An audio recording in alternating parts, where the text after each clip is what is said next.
समय की धारा में खोई दो प्राचीन सभ्यताएं, भारत और चीन।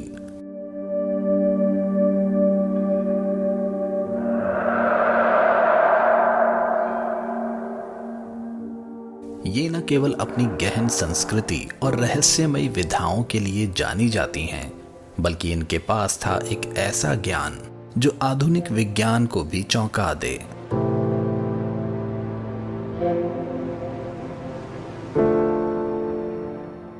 धातु कर्म एक कला, एक विज्ञान जो इन सभ्यताओं ने सैकड़ों वर्षों पहले अपने तरीके से विकसित किया।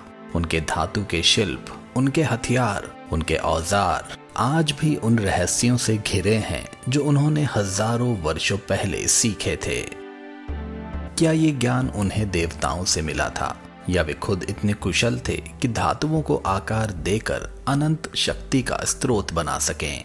प्राचीन भारत और चीन के धातु कर्म के रहस्यों की खोज अब शुरू होती है।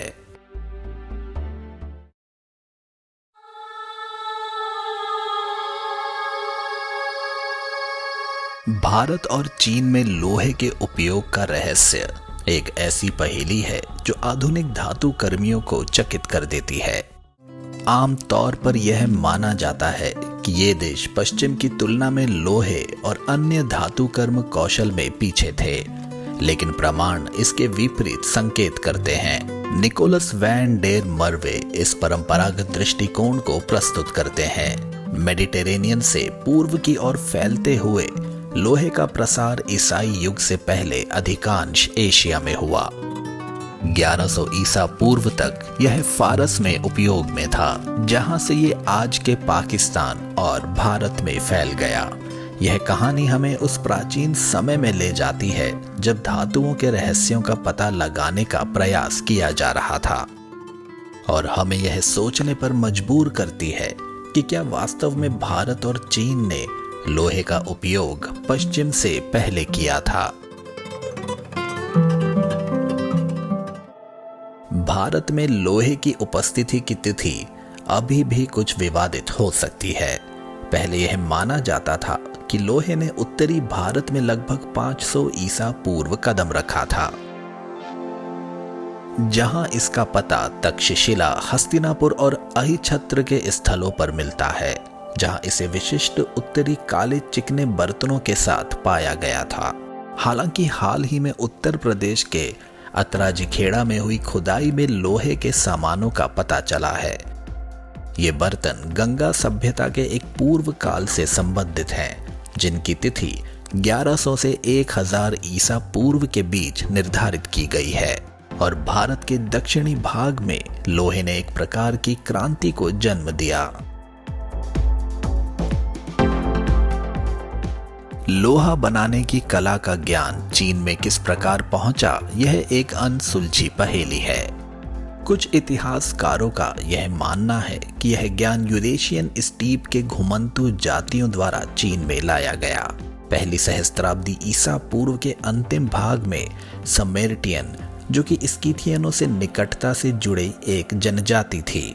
समेर्टियन लोग मुख्य रूप से तांबे पर निर्भर थे, लेकिन उन्होंने सीमित मात्रा में लोहे का भी उपयोग किया।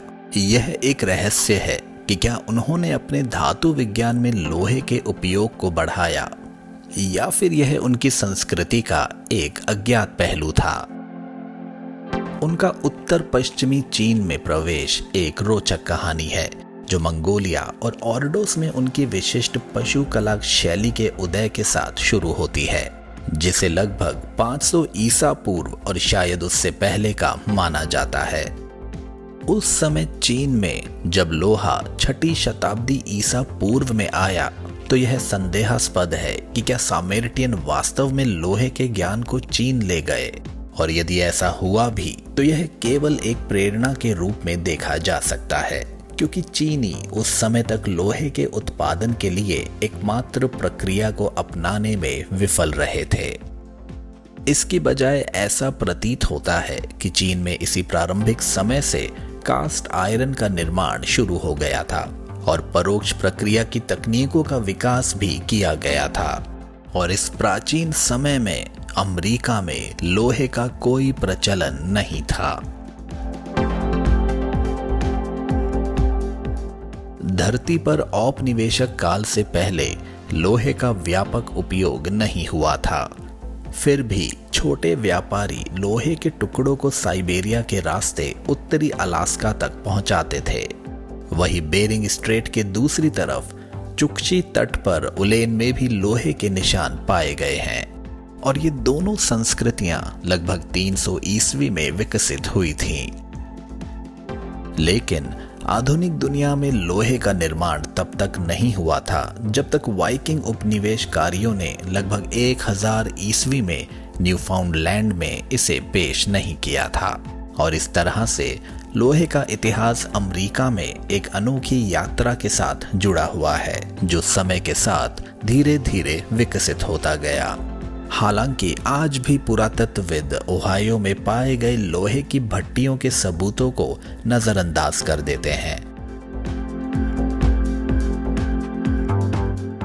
आर्लिंगटन मैलरी ने अपनी पुस्तक the rediscovery of lost America में इस खोज के बारे में विस्तार से बताया है, जिसमें दक्षिण ओहायो से कई प्रागैतिहासिक लोहे की भट्टियों का उल्लेख है। मैलरी ने फ्रैंकफर्ट, ओहायो के एलिन माउंड में एक भट्टी की खोज की जो शहद के छत्ते के आकार की थी और उसके अंदर कोयला और लोहे के अयस्क भी मिले थे। मैलरी ने इस भट्टी की तुलना भारत में अभी भी उपयोग की जाने वाली प्राचीन लोहे की भट्टियों से की है। मैलरी की किताब का परिचय मैथ्यू डब्ल्यू स्टर्लिंग ने लिखा था कि अमेरिका में भी एक प्री कोलंबियन आयरन युग था। मानव इतिहास के गहरे रहस्यों को खोजने की यात्रा अभी खत्म नहीं हुई है। ऐसे और भी रहस्य हमारे चारों ओर छिपे हुए हैं जिनकी खोज हमें न केवल हमारे अतीत के बारे में बल्कि हमारे भविष्य के बारे में भी नई समझ दे सकती है।